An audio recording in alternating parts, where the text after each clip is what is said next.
थोड़ी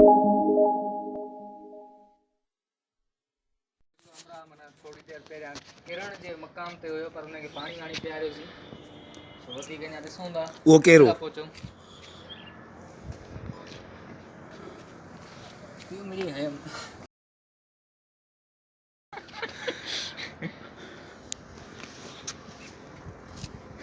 पोड़ो अचे पियो ॿियो पोड़ो बचियो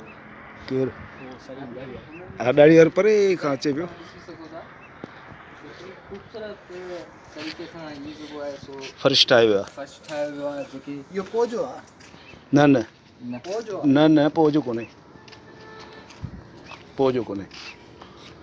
ये ॿुधायो वञे थो त ही उन दौर में आहे उहो हिन जी वक़्तु वक़्तु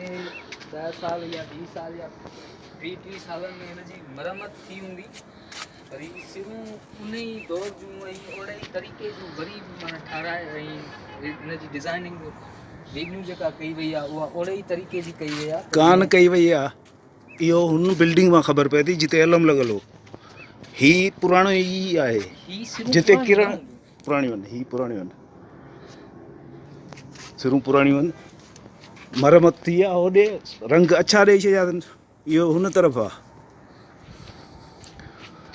हेॾे जिते रियासत जो झंडो लॻंदो हो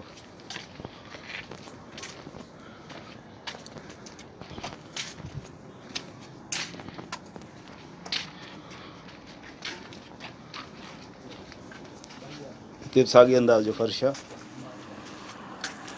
ही तोपचिन लाइ सुराख ठहियल आहिनि उहो ही सुराख जेके आहिनि ही तोपचिन लाइ ठहियल आहिनि ही चो तरफ़ जिथे किथे मौजूदु आहिनि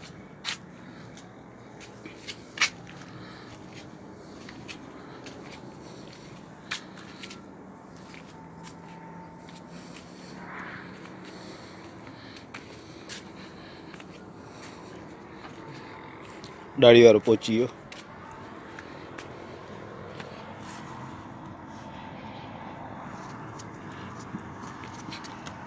ताड़ियूं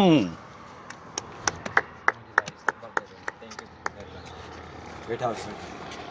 तूं काट असांखे ॾींदा तोखे इहो फुटेज असां ॾींदासीं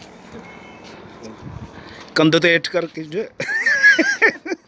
कैमरा पाए बीठो कीअं साईं असांजो कलंदर साईं